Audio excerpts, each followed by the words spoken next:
Hello, I'm Charlotte, a sexy Swedish supermodel JUPA hired for another video essay and totally not an AI. And I'm here to tell you why Red Dead Redemption 3 is probably not happening at all. Like ever. At all. Rockstar has undergone so much change in the last 5 years.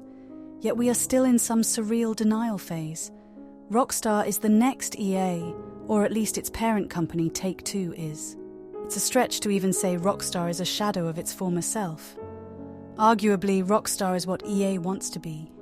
You people are still awestruck from a game that is 5 years old now to see a clear picture unfolding that Rockstar is not the same company since Red Dead 2, and this is backed up by their own earnings call and the changes within their lead staff.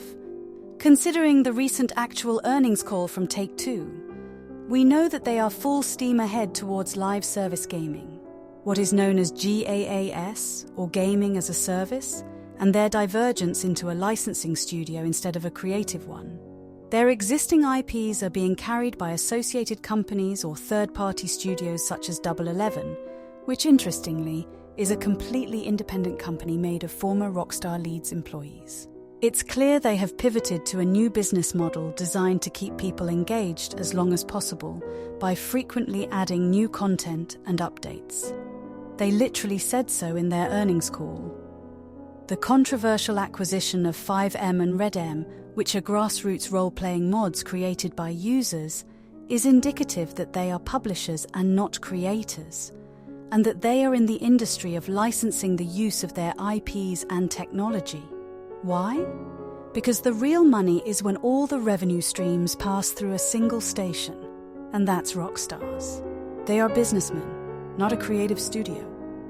GTA 6 will feature a story mode as a mere platform for a live service behemoth that will be GTA Online 2. It will likely be the most profitable release in media history.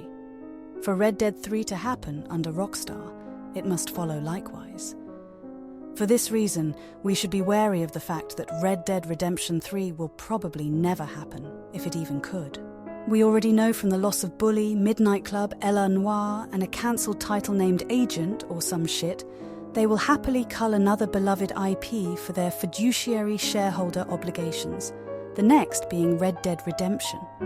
Because such an investment is a labour of love and not a labour of industrialisation, it is not 2010, and they are not in the business of fan service.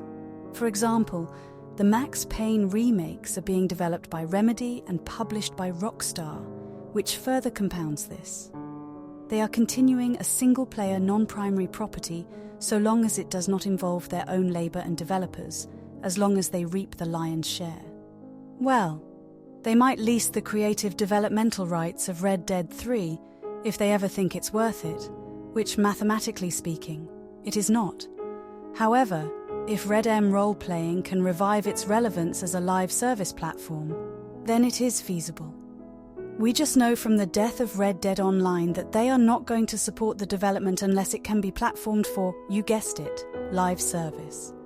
And for this reason, considering the world of business, not fan service, it's pretty clear that GTA will be their primary IP, and everything else they do will be focused on the acquisition and development of licensing IPs, middleware engines, live service, and their required maintenance, not your beloved franchise storytelling. To twist the knife further, this is all reinforced by the fact that the most prominent creative directors are gone.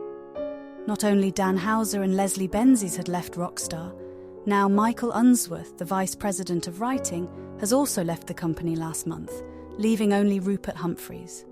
With 3 lead creatives gone, 4 if we include Laszlo, it should be obvious by now. But if it isn't, well, let me put it like this. Would it still be Harry Potter if J.K. Rowling did not write it? Is it Van Gogh if it uses generative fill? You cannot replace an artist's vision with an intern. Dan Houser wrote Max Payne 3 and mimicked Sam Lake's poetic cynicism from Max Payne 1 and 2, but absolutely failed. Max Payne 3 was a great game, with a good but very benign story as opposed to its predecessors. Dan Houser is a great writer, but a case example of how a new party cannot adopt an artistic concept without becoming an independent entity. Disconnected at best, subpar at worst, and an inherent mimicry either way. The vision of Red Dead dies once devoid of its original foundation. Whatever should come will be a borrowed name. A distorted entity independent of its foundations, is that necessarily bad? No. But Sam Lake wrote a better Max Payne, because he made it. So who knows? Rockstar has become what EA wants to be. EA actively buy out companies such as Codemasters and reaps profits while absorbing studios to develop their acquired IPs. But at least EA does make some of their own titles, as Rockstar slowly but surely trims down their entire roster. Why? Because it is better business. It is not personal, they just don't care about you. They know gamers can't vote with their wallets. That, my dearest, is the world of live service. This is evident enough when you see their earnings report and how many of their abandoned titles are left, when they list titles under their diminishing single-player itinerary. I mean, they still have Midnight Club in there, for Christ's sake.